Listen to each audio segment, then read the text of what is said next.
Welcome to part 4 of our video buying series. Today we're going to be discussing making an offer. How do we present an offer? What's the right way to do it? And what's the wrong way to do it? We're going to discuss that in this video, along with what a purchase contract looks like, what are contingencies, and I'm even going to give you a tip on what's helped our buyers get their offers accepted more often than not.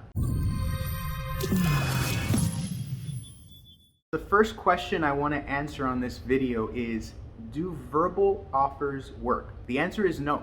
So if you watch any HGTV show, you may notice that when someone's ready to present an offer, the agent will get on the phone, call the listing agent, and kind of start negotiating. But in real life, the way that you present an offer is by presenting a contract, something in writing, showing that you're a serious buyer. What does this purchase contract even look like? Well, it looks a little bit something like this.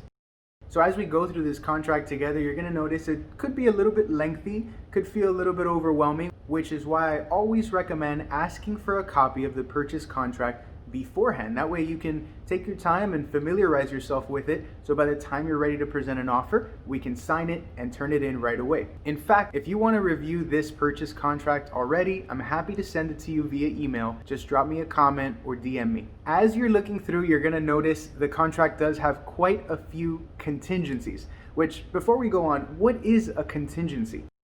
The definition of a contingency is a clause that defines a condition or action that must be met for a real estate contract to become binding. So in other words, it's a term on the contract that needs to be fulfilled for us to proceed. The more contingencies you have on your contract, the weaker that your offer is going to be, but the more protection you're going to have as a buyer. We could see contingencies like checkpoints or roadblocks as we drive towards the finish line.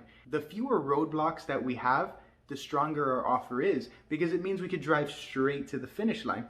But the good part is, every checkpoint or roadblock that we come across, we could stop, examine the situation, and we could choose whether or not we want to proceed to that finish line. Now, that being said, we don't want to just fill our contract with contingencies and plans on how to back out, but we do want to have, at least in my opinion, two main contingencies, and we're going to cover those in this video. The first one is your inspection contingency. It's also called an inspection period, and this essentially grants you a period of days or a period of time where you can inspect the property. You can actually hire a professional to come inspect the property and make sure that it's up to par, make sure that everything looks good, and that you would be willing to proceed with the condition the property is in. Giving yourself that inspection period is a protection that, in my opinion, should never be waived. Now, ultimately, remember, the buyer, you decide what you want on the contract, but that's just my recommendation. Now, the second contingency that's most common that we usually see on contracts is the appraisal contingency. An appraisal is an unbiased professional opinion of a home's value. Now, that value is determined by a hired third-party appraiser. The bank will hire this appraiser, paid for by the buyer, and they're going to determine, based on a visual inspection and other comparable properties that have sold in the area, if they feel that the bank should be lending you all this money to purchase the property. Now, what's great about the appraisal contingency is that it creates one of those roadblocks like we discussed. Meaning, if that appraiser comes back and doesn't agree that the sale price of the home is what you are offering, at that point, it gives us a couple of options. One, it gives you the protection as a buyer to back out of the contract, or two, it gives you the opportunity to negotiate with the seller for them to bring their price down. At the very least, it's a protection and it gives you options as a buyer. So as I discussed, I'm going to go over more contingencies in the next video, but these are the two I wanted you to have in mind: inspection and appraisal. I highly recommend having these on your contract. Now let's go over one of the most, if not the most important part of the contract, which is what price you offer the seller. How do we know what price to offer? Should we go in at the asking price? Should we try to negotiate? Well, most people are going to want to negotiate off the bat, but realistically, it's going to totally depend on what kind of market you're in. What is the supply versus demand? Is it a buyer's or a seller's market?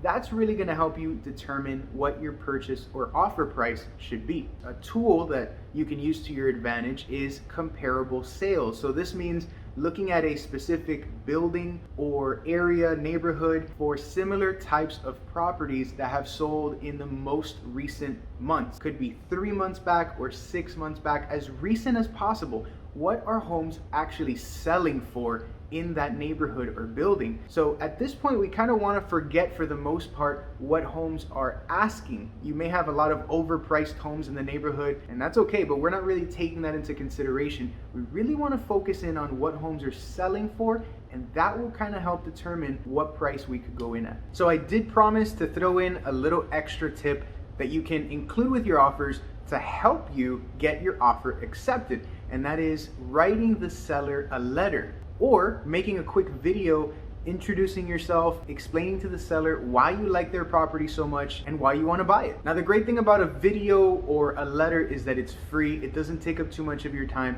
and if it's going to increase the odds of your offer being accepted, you might as well give it a shot. So now that we've learned everything we need to do preparing our offer, we need to trust that the research we did on the offer price, the contingencies we have on our contract, along with our letter or video, is gonna get our offer accepted. So the next part is a little bit difficult, but we're gonna have to wait. Okay, just heard back, our offer was accepted, so congratulations. The next 2 videos are gonna be everything we need to know about being under contract and what we need to do over the next 30 to 45 days until our closing date. So I will see you in the next video.